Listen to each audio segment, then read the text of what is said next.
So we go in the woods, the swamp, here in the beach, and search for people missing. ESAR is an all-volunteer organization. It is not funded by the state or the county or the federal government, except possibly through grants. It is totally funded by community donations and corporate donations. That is the most important part. It's a wonderful opportunity for volunteers, and we appreciate all of our community support. ESAR is community members.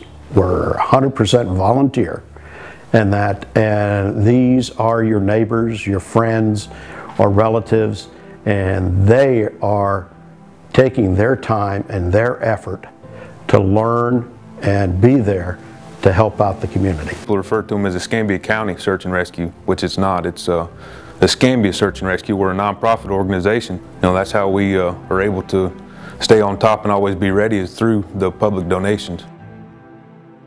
Almost always when we get called, it's never in clear water. It's always in deep, dingy, murky, stuff that you wouldn't want your enemies to go into. We get out in the woods, my flanker in there, and we see the dog sitting, and he's just staring into this thicket like Snow White. There's the thorns, and nobody's going anywhere there, and he's just sitting, looking ahead. And finally I call him, and his name's Lex, and I said, "Lex, come here."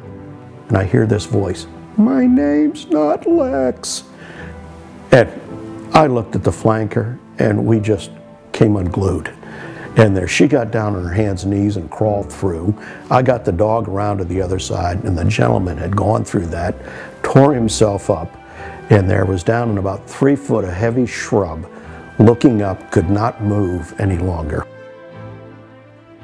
I think the absolute most rewarding thing is to find someone that's scared and injured or cold or tired and wants to go home, and when you enable them to do that, that's probably the most rewarding part. To do things for other people, for a change. Volunteering with ESAR is a uniquely rewarding experience. The satisfaction of knowing that you're helping your neighbor, helping your community, evacuating someone from a flooded area, these are rewards that just cannot be grasped any other way. Even finding a body that has drowned on a beach and giving closure to the family of that person is very rewarding. When it comes to the community, people around you, you have kind of a sense of community with them. It's kind of like your extended family. You always want to try to help everybody out and make sure everybody's taken care of. The most rewarding part, I would have to say, would be my team. We have a very, very close team. We do a lot of stuff together that doesn't involve the dogs. We've taken to doing 5Ks together. We'll go out to dinner together.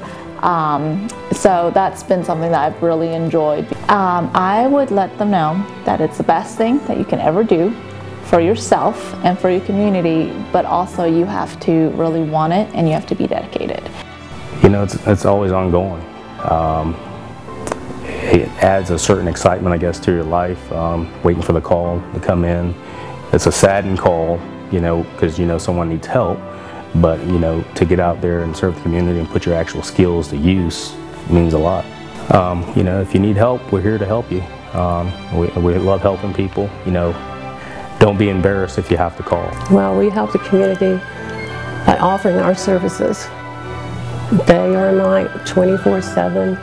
Rain, sun, snow, polar ice, whatever. We are there no matter what. We're going to be there. When you're there and you're calm, they're not. You're patient, they're not. But you're there, you don't leave them, you keep looking. You tell them you're not going to give up. We're going to keep looking, we're not going to give up.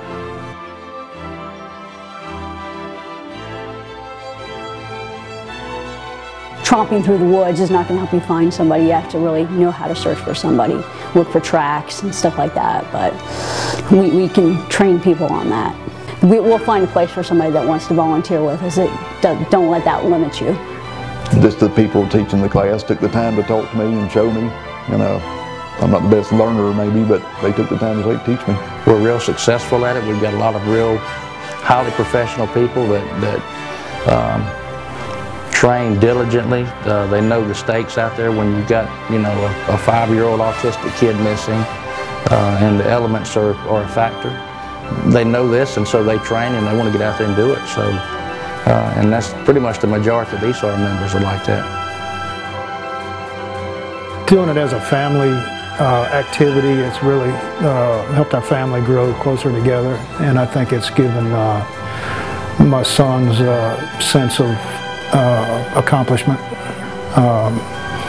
and it's rewarding in its own way to all of us individually. And my grandson, who's 8 years old, heard my phone. He went in. He says, "Mimi, it's Search and Rescue. I'll get your clothes." I thought, what? I didn't even know he knew anything of what I was doing. He got my clothes, my shoes, my hat, and he says, "You better get going." And then he went to school and told his 3rd grade class that his Mimi was a hero. I said, "Why do you think I'm a hero?" He says, "Because you look for people." I said, okay, I appreciate that, I'll take it. And he asked about it all the time. All the time. I would just like to say, if you'd like to volunteer with anybody, this is the organization to do it with.